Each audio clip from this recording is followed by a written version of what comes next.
दोस्तों study point B Kumar के YouTube channel में आपका बहुत बहुत स्वागत है। और आज हम इस क्लास में एवरेज यानी औसत को पूर्ण रूपेण कवर करेंगे।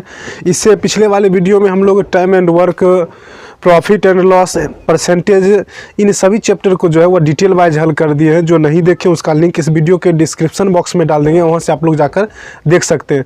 चलिए वीडियो स्टार्ट करते हैं। स्टार्ट करने से पहले आप लोगों से एक छोटा सा रिक्वेस्ट है, यदि आप लोग अभी तक इस चैनल अर्थात study point B Kumar YouTube channel को सब्सक्राइब नहीं किए हैं तो जल्द सब्सक्राइब कर बेल आइकन जरूर प्रेस कर लें, ताकि जब भी वीडियो अपलोड किया जाएगा तो नोटिफिकेशन के माध्यम से आप लोगों तक वीडियो पहुंच सके। चलिए हम लोग शुरुआत करते हैं एवरेज यानी औसत को। तो सबसे पहले हम इसके बारे में बेसिक कॉन्सेप्ट जो होता है वो हम लोग पढ़ लेते हैं कि एवरेज जो होता है यानी औसत कहते किसको है। जैसे हम एग्जाम्पल से समझते हैं।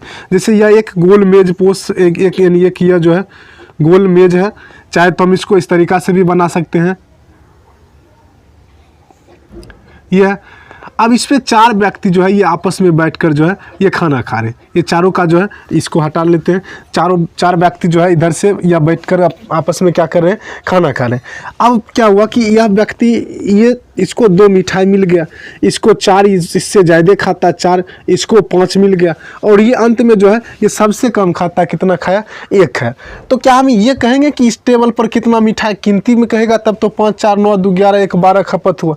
लेकिन जब औसत की यदि बात किया जाए तो कितने खपत हुआ, 5, 4, 9, 2, 11, 1, 12 खपत हुआ। कितने व्यक्ति में, 1, 2, 3, 4 व्यक्ति में, तो 4 तिया कितना 12। तो 3 मिठाई प्रति व्यक्ति हम लोग कह सकते हैं, यानी एक व्यक्ति पर कितना 3 मिठाई का जो है वो औसतन खर्च हुआ। जैसे हम लोग गाड़ी भी देखते हैं कि इतना माइलेज हम लोग क्या कहते हैं, माइलेज मतलब 40 का माइलेज देता है। तो 40 का माइलेज का मतलब क्या होता है कि 1 लीटर यदि उसमें पेट्रोल भराया जाए तो वह 40 किलोमीटर की दूरी जो है वह 1 लीटर में तय करती है। तो इसका मतलब ये नहीं कि यदि हमें 40 किलोमीटर की दूरी तय करना हो तो हम 1 लीटर भरा लेंगे और 40 किलोमीटर चल जाएंगे। वो उसका औसत होता है। औसत का मतलब हो सकता है कभी 42 दिया, 45 दिया, कभी 38, 35, इस तरीक़ा से जो है वो औसत जो है ये औसत आ जाता है। जैसे हम लोग एक एग्जांपल से और समझ लेते हैं कि जैसे एक गाड़ी जो है वह 10 मिनट में 15 किलोमीटर की दूरी तय करती है।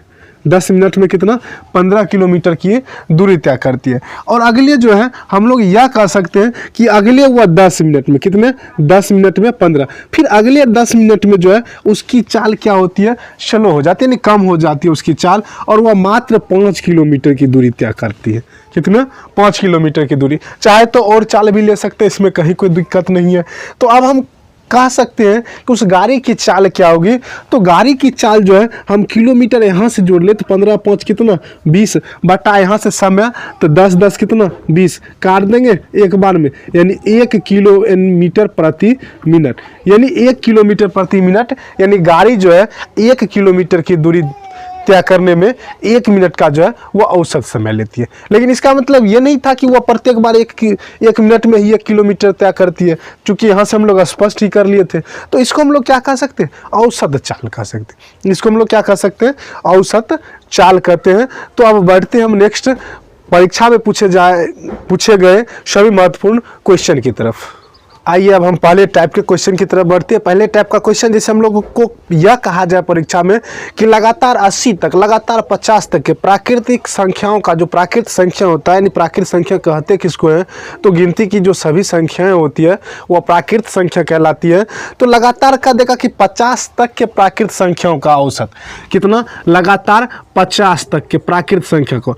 तो यहाँ से हम लोग यदि एक मतलब कॉन्सेप्ट लेकर चले इसका, तो इससे पहले हम लोग लगातार n तक के प्राकृतिक संख्या का योग पढ़ लिए थे। लगातार n तक के प्राकृतिक संख्या का योग क्या होता है, n × n + 1/2। लगातार n तक, यानी एक ही साथ जो है हम 2 चैप्टर को लेकर चलेंगे, यानी एक योग और औसत दोनों को लेकर चलेंगे 2 टाइप के क्वेश्चन की तरफ।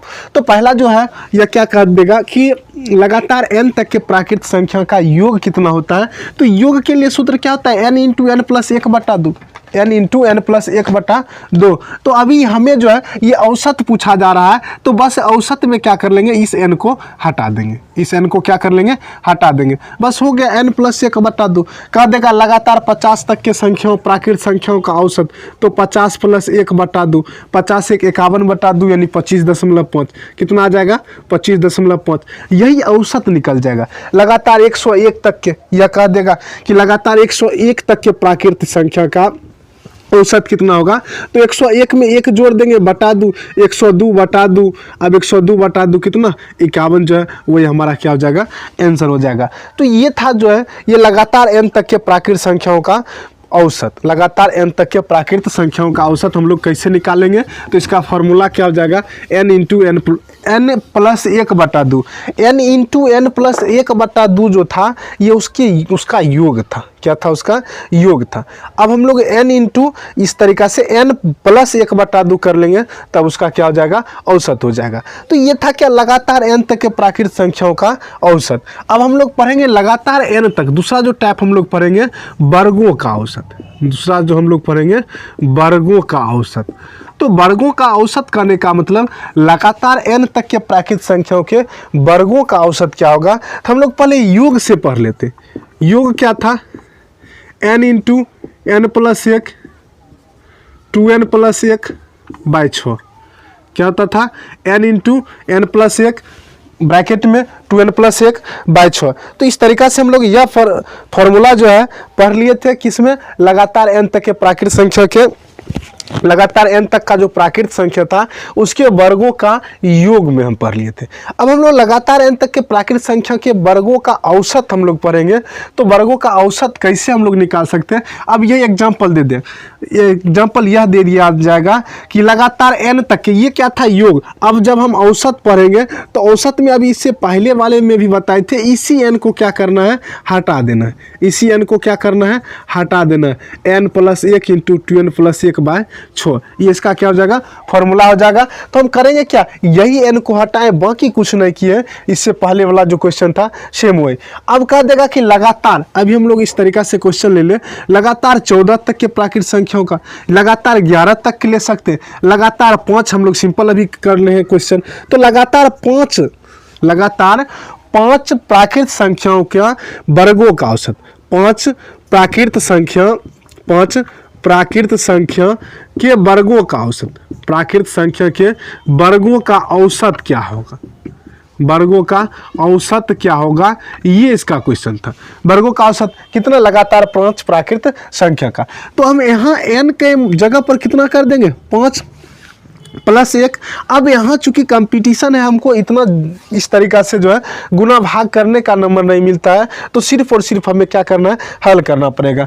तो 5 1 कितना, 6 गुना 5 दूनी 10 1 11 बटा में कितना, 6 से 6 कट जाएगा 11, यही इसका हम क्या हो जाएगा, आंसर हो जाएगा। अब हम लोग इसको सिंपल तरीका से हल करके देखते हैं कि क्या यह फॉर्मूला लागू होता है या नहीं होता है। तो उसके लिए हम लोग करेंगे, तो लगातार 5 तक में, तो 1 2 3 4 और 5, ये इसकी क्या प्राकृत संख्या, ये लगातार क्या है, 5 प्राकृत संख्या। अब हम इसको योग पहले कर लेते हैं। औसत निकालने के लिए क्या, सभी संख्याओं का योग बटे सभी संख्याओं की, मतलब कुल संख्याओं की संख्या। तो 1 के स्क्वायर 1, 2 के स्क्वायर 4, 3 के स्क्वायर 9, 4 के स्क्वायर 16 और 5 के स्क्वायर 25।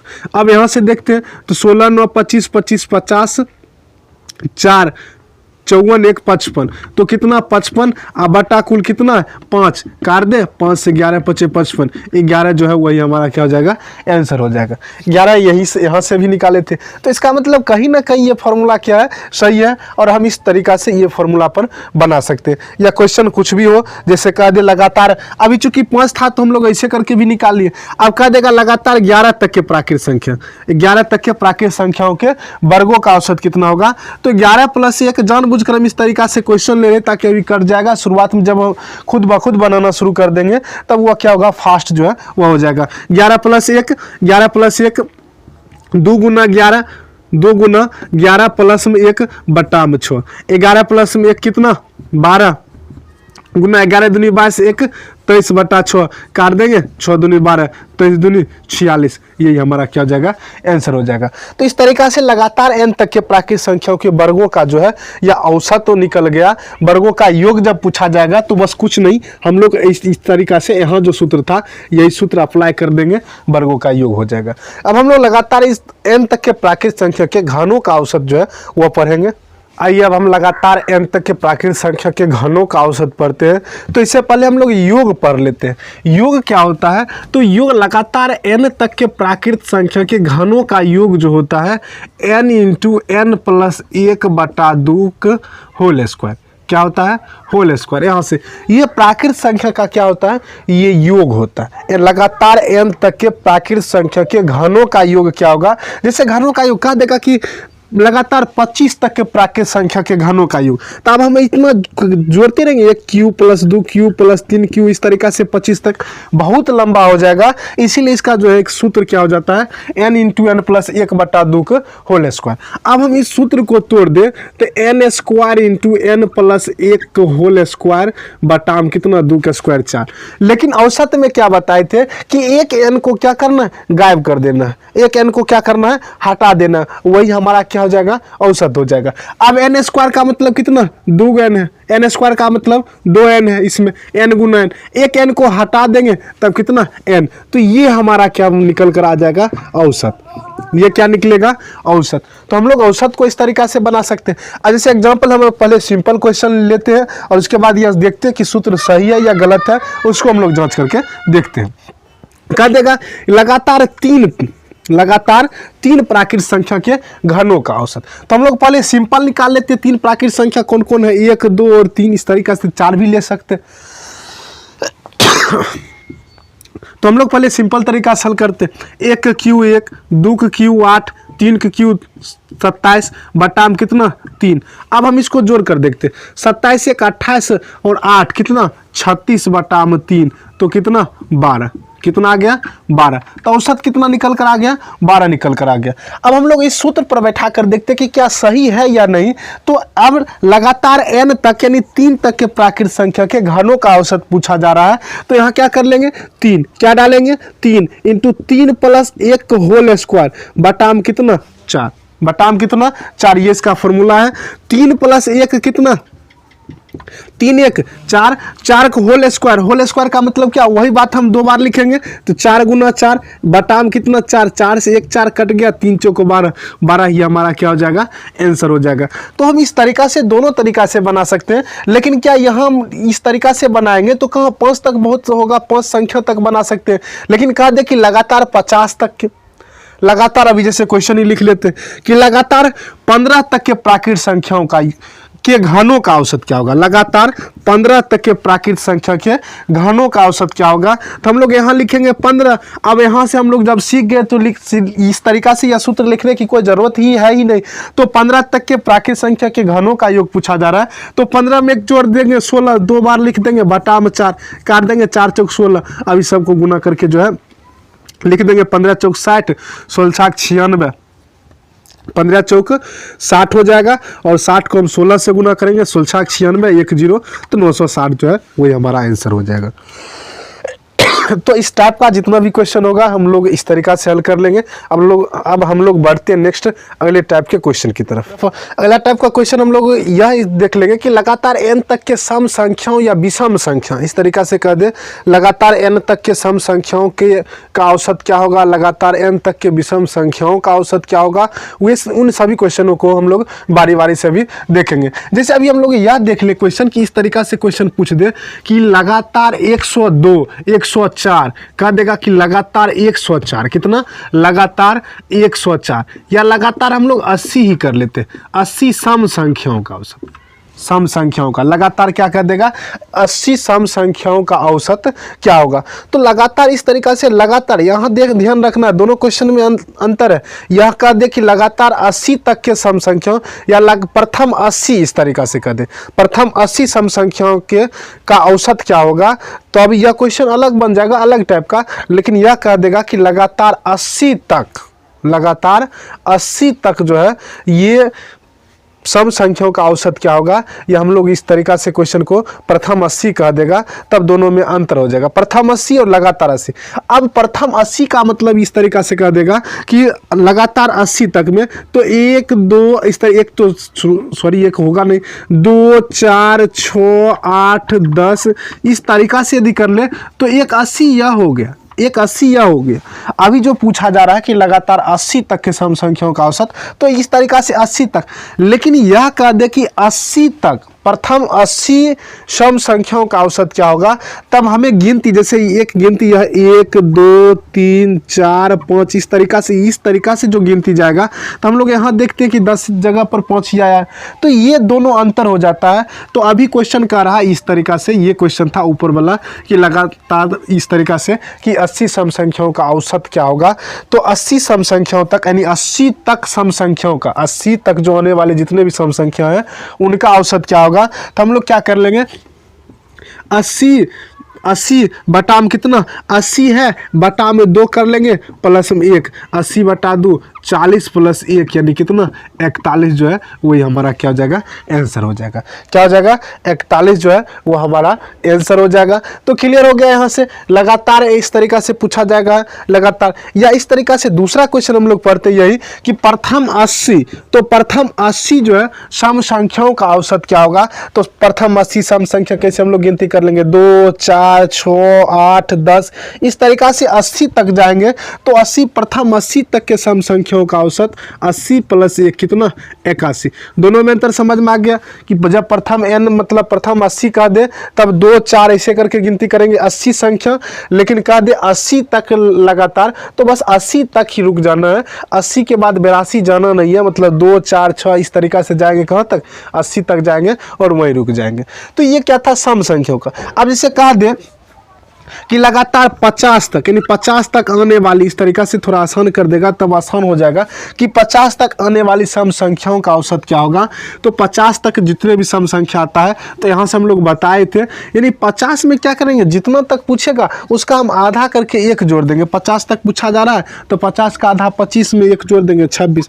और यह कह दे कि प्रथम 50, क्या कह दे प्रथम 50, तो अब यहाँ से हम लोग देखें तो प्रथम 50 में भी हम लोग क्या किए थे, उसमें 1 जोड़ दिए थे, इसको आधा नहीं करेंगे, इसमें सिर्फ और सिर्फ क्या कर देंगे 1 जोड़ देंगे। दोनों में अंतर है। यदि 50 तक का देगा आने वाली सभी सम संख्याओं का औसत क्या होगा, तब 50 बटा 2 प्लस में 1, या 50 प्रथम 50 सम संख्याओं का औसत क्या होगा, तो 50 प्लस 1 यानी 51 हो जाएगा। अब हम लोग इसी तरीका से नेक्स्ट विषम संख्या के बारे में पढ़ लेते हैं। तो विषम संख्या में क्या कर देगा कि लगातार इस तरीका से लगातार 80 तक या 80 तक कह दे, क्या कह दे कि 80 तक 79 तक कुछ भी कह दे कि सम संख्या का औसत क्या होगा। अब जैसे 79 तक कह दे, ये हम लोग पहले सिंपल पढ़ लेते हैं सिंपल तरीका से, तब हमें समझ में आ जाएगा। प्रथम 5 विषम संख्या, दोनों में अंतर है। प्रथम 5 विषम संख्या का औसत, यह क्लियर हो गया। प्रथम 5 तक, या हम लोग कह सकते हैं कि 5 तक विषम संख्या का औसत। अब हम दोनों को बारी बारी से समझते हैं। प्रथम 5 विषम संख्या कह दे तब विषम संख्या कौन कौन है, 1 3 5 7 9। अब यह क्या हुआ कि 5 तक, 5 से तो बढ़ गया, 5 तक विषम संख्या, तो 5 तक मतलब 1 3 और 5 यही हुआ। तो 5 तक में जो है दूसरा यहाँ से हम लोग देखें 5 तक यह हुआ और प्रथम 5 यह हो गया। तो सेम इसी प्रकार से सम और मतलब सम वाला भी था और अभी जो पढ़ रहे हैं वह भी सम वाला। तो अभी हम इसको सिंपल हल करके देखते हैं। तो अभी दूसरे क्वेश्चन को हल कर रहे हैं। 5 तक विषम संख्याओं का औसत क्या होगा, तो औसत के लिए हम क्या करते थे, जोड़ देते थे। 3 1 4 5 9 बटा 3, तो 3 हो जाएगा। क्या हो जाएगा, 3 हो जाएगा। तो हम लोग यहाँ क्या किए वहां से यह हमें देखना है 5 तक विषम संख्या तक वाला जो आ जाएगा, तो इसमें हमें सिर्फ और सिर्फ इतना करना है कि जितना पूछा जाए 5 तक उसमें 1 जोड़ करके 2 से भाग 3 ही हमारा क्या हो जाएगा, आंसर हो जाएगा। कैसे किया, यहाँ से क्लियर हो गया। यहाँ से भी हम लोग देखें यहाँ से इस टाइप का क्वेश्चन भी हम लोग औसत में बना सकते हैं। लेकिन इसका जो सूत्र हो जाएगा, लगातार इस तरीका से कह दे कि पांच विषम संख्याओं का औसत क्या होगा, तो जितना विषम संख्या का पूछा जाएगा उतना ही हमारा क्या हो जाएगा, आंसर हो जाएगा। इसका औसत हम लोग देखते ही मार देंगे कितना, 5। इसका औसत कितना हो जाएगा, 5 हो जाएगा। अब नहीं तो हम लोग बनाकर अभी देख लेते हैं, 1 + 3 + 5 + 7 + 9 बटा में कितना, 5। 7 3 10 5 15 1 16 और 9 16 9 कितना हो जाएगा, 16 4 20 5 25 बटा 5 काट देंगे, 5 25 5। तो यहाँ से हम लोग पहले ही मारकर 5 बैठे हुए थे। तो इस तरीका से जब भी क्वेश्चन हो आएगा तो दोनों में अंतर होता है, दोनों में अंतर आप लोगों को बहुत अच्छी तरीका से यहाँ से समझ में आ गया होगा। तो इस तरीका से हम लोग औसत भी निकाल सकते हैं, लगातार कहे, प्रथम कहे, जब भी पूछा जाएगा तो बन जाएगा। अब हम लोग बढ़ते हैं नेक्स्ट अगले टाइप के क्वेश्चन की तरफ। सबसे महत्वपूर्ण जो हो जाएगा, यानी महत्वपूर्ण क्वेश्चन हम लोग कह सकते हैं कि यानी एक ही सूत्र पर जो है, यानी एक ही ट्रिक पर जो है सभी क्वेश्चन बन जाएगा। उन क्वेश्चनों को हल करते हैं। जैसे अभी हम लोग क्वेश्चन पढ़ रहे थे, लगातार n तक के प्राकृत संख्याओं का औसत क्या होगा, तो कभी भी इस तरीका से कह देगा कि 1 से 201 तक के प्राकृत संख्याओं का औसत, यानी या प्राकृत संख्या का 1 से 201 तक की संख्याओं का औसत, तक की संख्याओं का औसत क्या होगा। तो संख्याओं का औसत जब भी हम निकालेंगे, संख्याओं का औसत, तो इस टाइप के क्वेश्चन में कुछ नहीं करना, शुरुआत के संख्या और अंतिम संख्या दोनों को जोड़कर 2 से भाग दे देंगे। 1 + 201 बटा 2 यानी 202 बटा में 2 कितना कट कर आ जाएगा, 101। 100 दूनी 200, 1 दूनी 2 101। तो 101 जो है यह आ जाएगा। अब इस तरीका से हम लोग कहीं से भी क्वेश्चन कर देंगे, पूछा जाएगा तो हम लोग बना सकते हैं कि 50 से 100 तक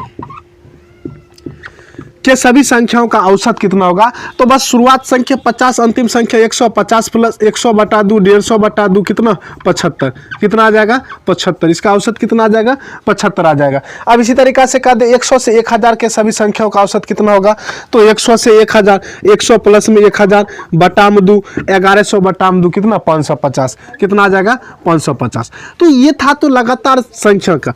अब हम लोग लगातार विषम संख्या का भी जो हम लोग औसत, विषम संख्या हो, सम संख्या हो, दोनों का औसत हम लोग निकाल सकते हैं। अब जैसे यहां से कह दे कि एक टॉपिक वाइज के अंतर्गत 10 12 14 16 इस तरीका से डॉट डॉट 100 तक के सभी संख्याओं का औसत क्या होगा। तो अभी जो सेम बताए थे कि 10 और 100 को क्या कर देंगे, जोड़ देंगे, बटा 2 110 बटा 2 यानी 55। कितना आ जाएगा, 55। कहीं से उठा कर दे 1000 फिर 1002 इस तरीका से कुछ भी दे दे। लगातार ध्यान रखना पड़ेगा कि ये दोनों का गैप हमेशा क्या होना चाहिए, बराबर होना चाहिए। लगातार सम संख्या इस तरीका से कह दे, तब हम लोग इस तरीका से निकाल सकते हैं। तो यहाँ से अगला क्वेश्चन, यदि हम विषम संख्या लें तब भी क्लियर हो जाएगा। विषम संख्या जैसे 3 5 7, जरूरी नहीं यहाँ से ले, कुछ भी लिख सकते हैं। 101 अंतिम संख्या कितना है, 101।